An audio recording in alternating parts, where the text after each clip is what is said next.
Você já sentiu a tensão sufocante de um olhar que te segue, mas sem ninguém por perto?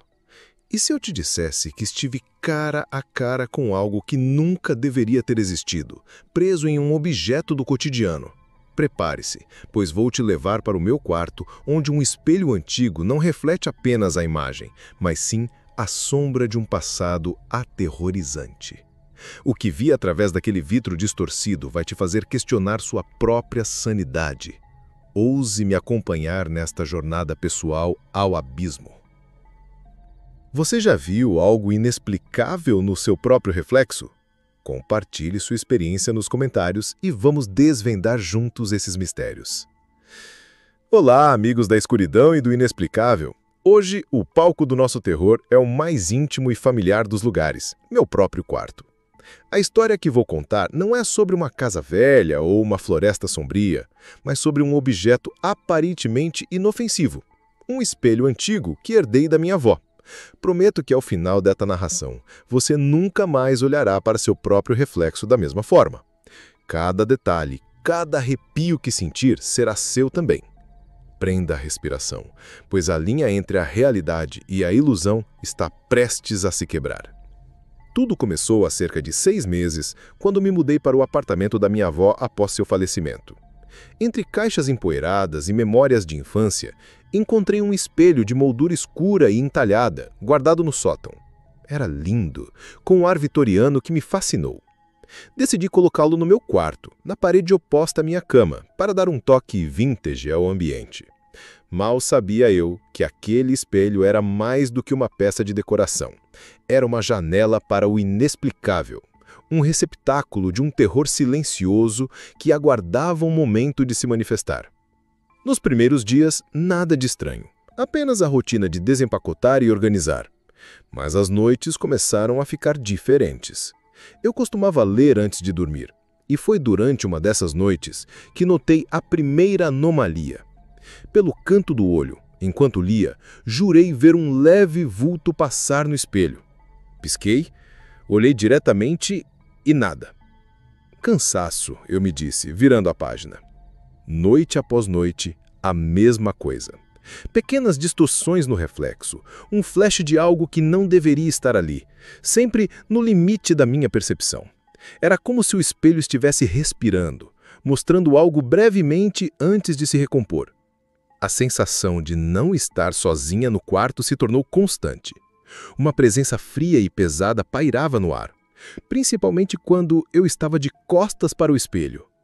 Minha pele se arrepiava e o cabelo da minha nuca se eriçava, um aviso primal de que algo estava ali.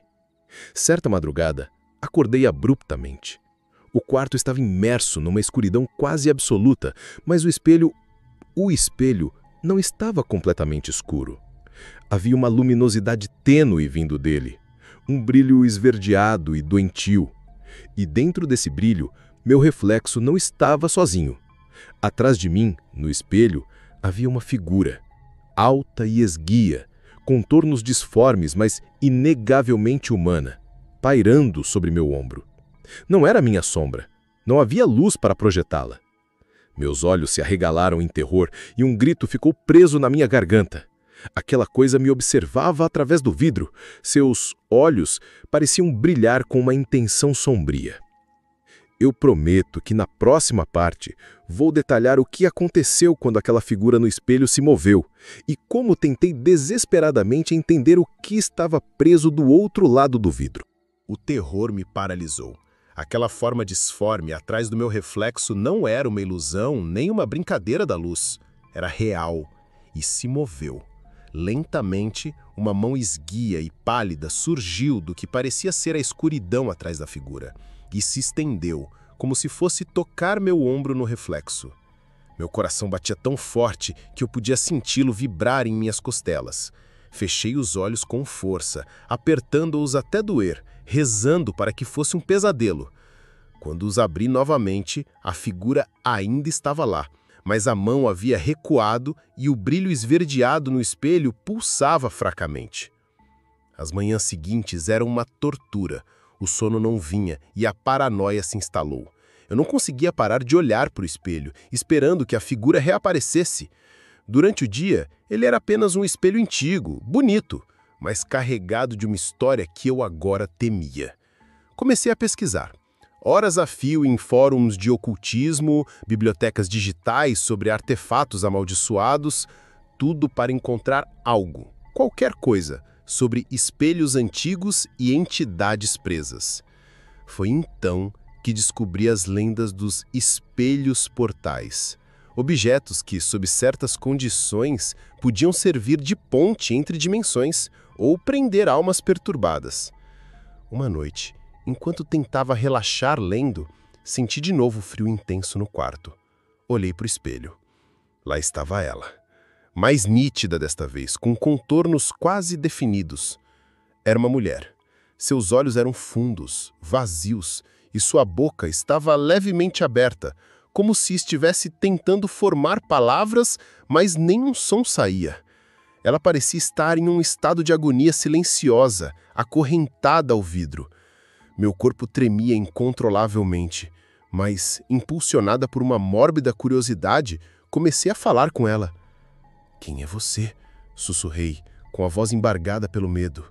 Ela não respondeu com palavras, mas seu rosto se contorceu e a mão pálida se ergueu novamente, apontando para um ponto específico na minha penteadeira. Apesar do pavor, a curiosidade me dominou. O que ela queria? Na penteadeira havia uma velha caixa de madeira que eu ainda não havia aberto. À medida que meus dedos hesitavam sobre a tampa empoeirada, a figura no espelho parecia intensificar seu brilho e seus olhos fixaram-se em mim com uma urgência quase desesperada.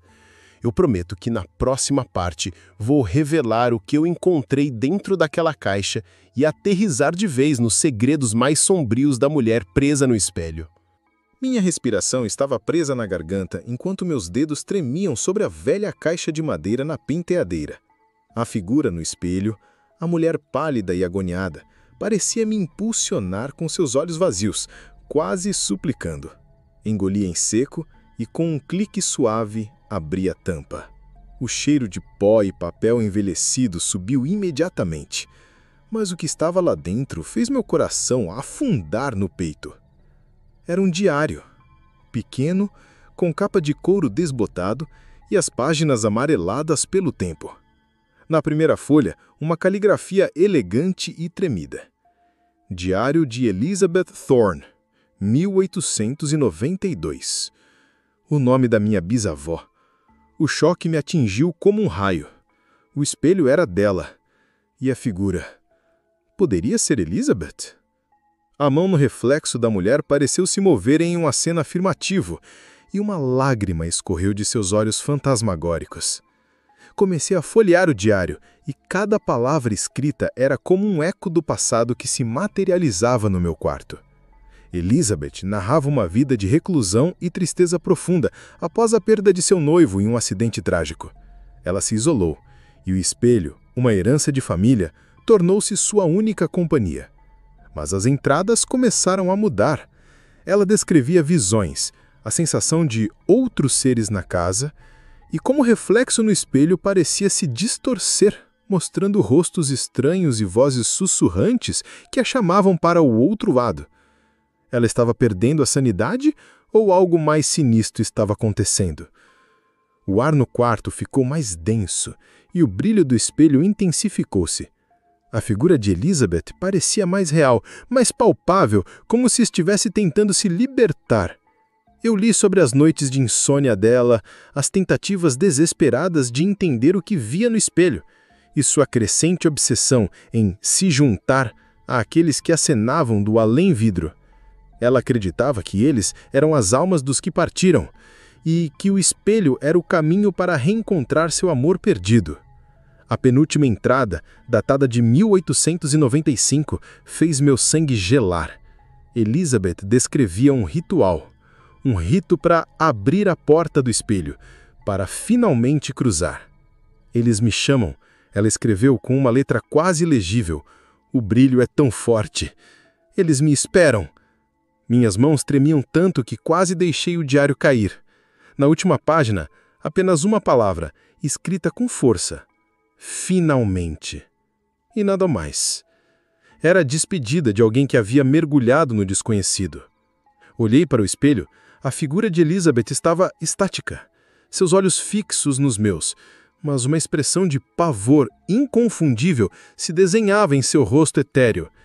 Ela não parecia mais em agonia por estar presa, mas por algo que havia encontrado do outro lado. De repente, a moldura do espelho começou a vibrar levemente, um zumbido baixo preenchendo o ar.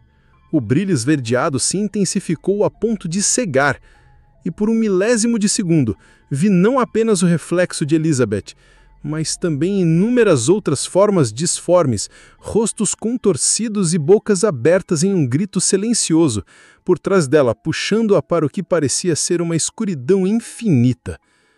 O espelho não era um portal para a paz, mas para um inferno pessoal. Aquele vislumbre das figuras disformes atrás de Elizabeth no espelho, puxando-a para a escuridão, foi a gota d'água. O diário caiu de minhas mãos, as páginas se espalhando pelo chão. O zumbido no ar se tornou um rosnado baixo e o quarto inteiro pareceu tremer. Não era mais apenas um espelho. Era um portal escancarado para um lugar que a mente humana não deveria sequer conceber. Minha bisavó não encontrou a paz. Ela foi arrastada para um tormento que se manifestava através daquele objeto. O brilho esverdeado no espelho diminuiu tão abruptamente quanto surgiu, e o reflexo voltou a ser apenas o meu, pálido e aterrorizado. Mas eu sabia. Eu sabia o que tinha visto. Elizabeth estava presa, não em um limbo, mas em uma dimensão de angústia, e o espelho era a conexão amaldiçoada. A partir daquele momento, aterrorizada, eu tinha uma missão: fechar aquela porta. Não dormi naquela noite. Passei as horas seguintes pesquisando freneticamente, não mais sobre a história do espelho, mas sobre como quebrar maldições e selar portais. Encontrei referências a rituais de proteção antigos, a necessidade de banir a energia que se acumulava. Com o sol nascendo, decidi o que faria. Peguei o diário de Elizabeth, o espelho e alguns objetos que encontrei na casa que ela parecia valorizar em suas anotações, uma pequena caixa de música e um colar de pérolas. Com as mãos tremendo, levei tudo para o quintal. Sob a luz fria da manhã, o espelho parecia inofensivo, mas eu sentia a presença gélida que emanava dele. O diário, com suas últimas palavras de desespero, foi a primeira coisa a ser queimada. As cinzas lamberam as páginas, consumindo a angústia de Elizabeth. Enquanto as cinzas voavam com o vento, o colar e a caixa de música foram enterrados fundo na terra, como uma forma de liberar as últimas conexões materiais de minha bisavó com este plano.